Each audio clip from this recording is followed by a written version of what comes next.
Is an EMP attack a possibility? There's been a lot of chatter lately about the likelihood of an EMP event happening here in the relative future. So stick around for the rest of the video. We're going to talk about why an EMP attack is a possibility, and I'll give you some ideas of how you can better prepare yourself for surviving a grid down post-EMP environment.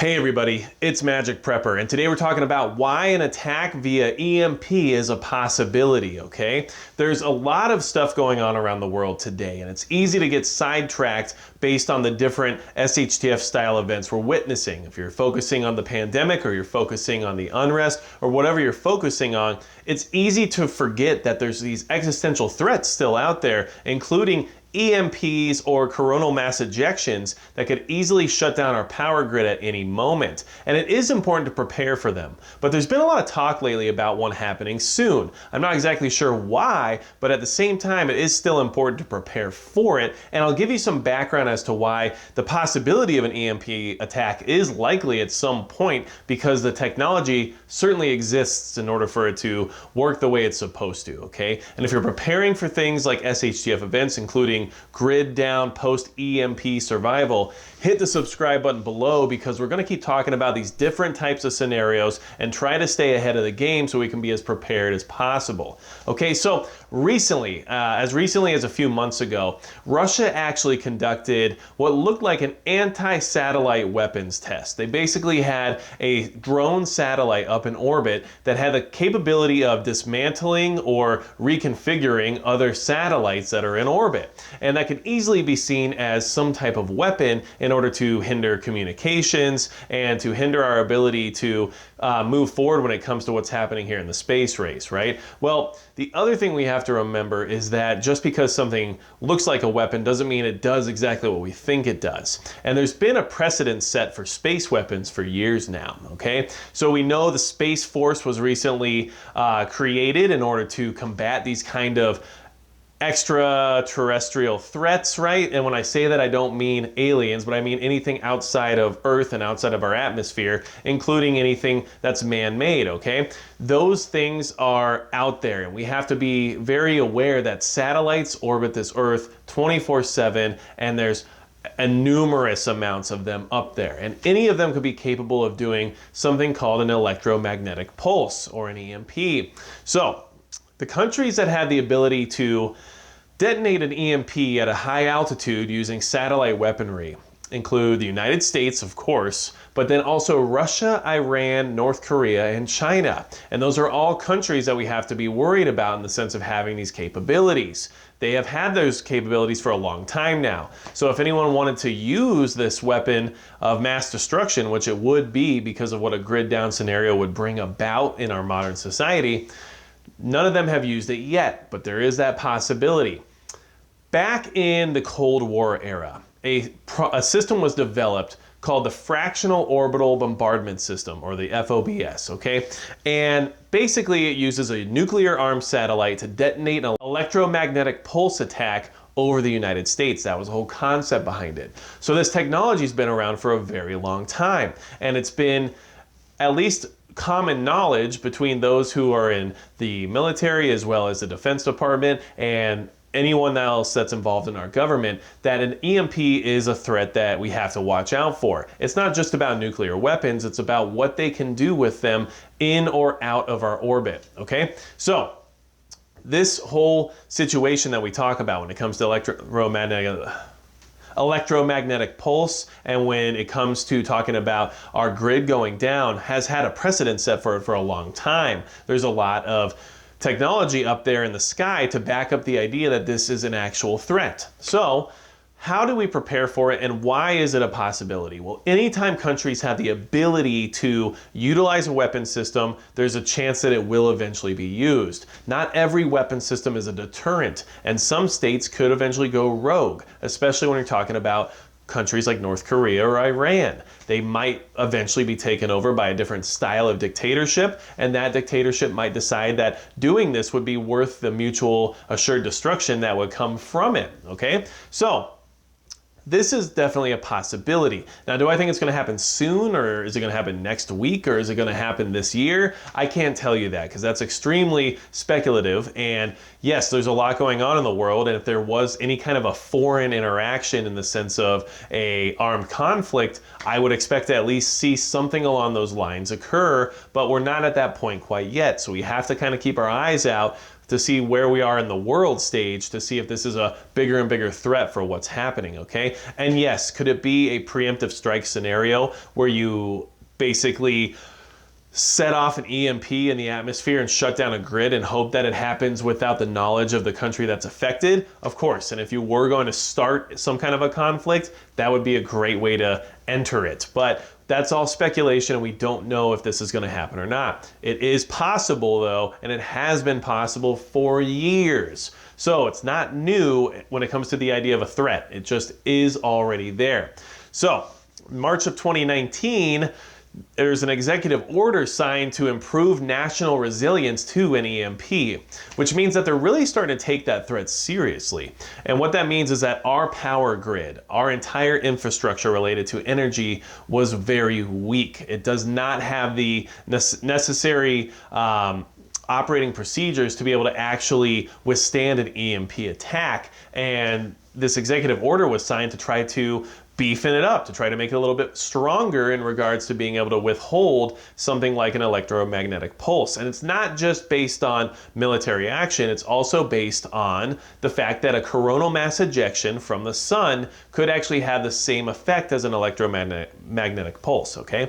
So, that being said, how do you prepare for one, okay? So, I just wanted to go over a few basic ideas that can help you get some things together in the sense of knowing what you can or can't do when it comes to expectations of operation post-EMP, okay? And how you can set yourself up for better survival through that situation by having some of these items or having some of these operations in place before one goes off, okay? So one of the things you can do is obviously have a Faraday cage. And what that is it's basically a shield from any electromagnetic pulse waves that interact with your electronics. So easily find yourself any YouTube video or Google any different millions of documents out there of how to build a Faraday cage and go ahead and make one so that you can store basic electronic devices that are at risk of being fried during an EMP so that you have access to them post-EMP. Now, depending on your budget, this could range from anywhere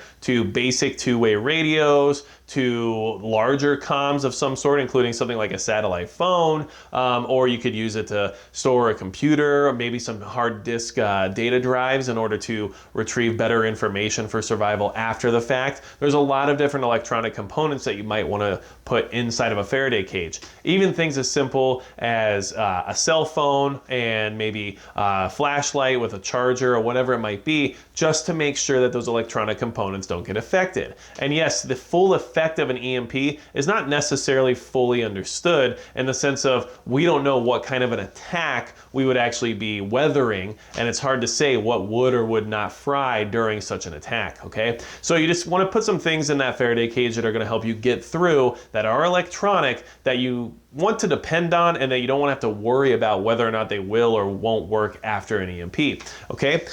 Make sure you have some non-digital assets, and what that means is make sure you have some cash, make sure you have something like precious metals, and that you have ways to buy or barter or trade with post-EMP. If the grid goes down, you have to assume your credit card, your debit card, your digital currencies you currently have are no longer going to work or even exist. So if you don't have any kind of physical assets, you can't expect to trade in the new world post-grid down. So make sure you have those things in place as well, okay?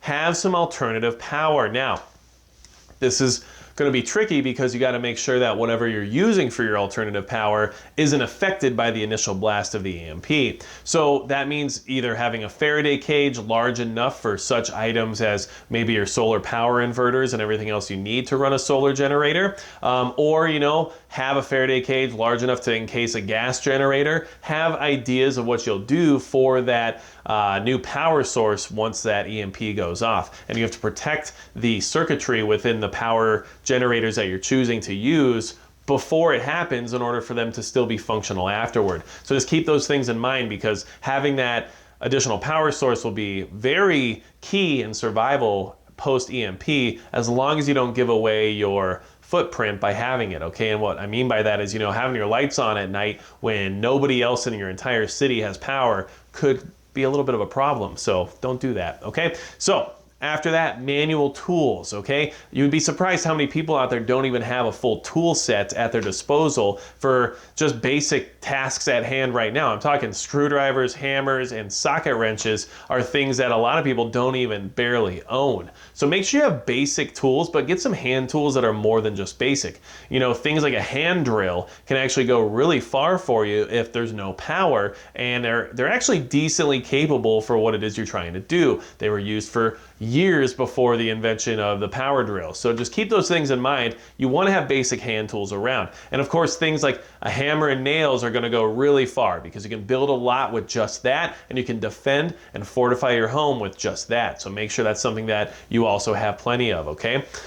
Traditional light sources are going to be important as well. So make sure you have things like oil lamps, or make sure you have candles.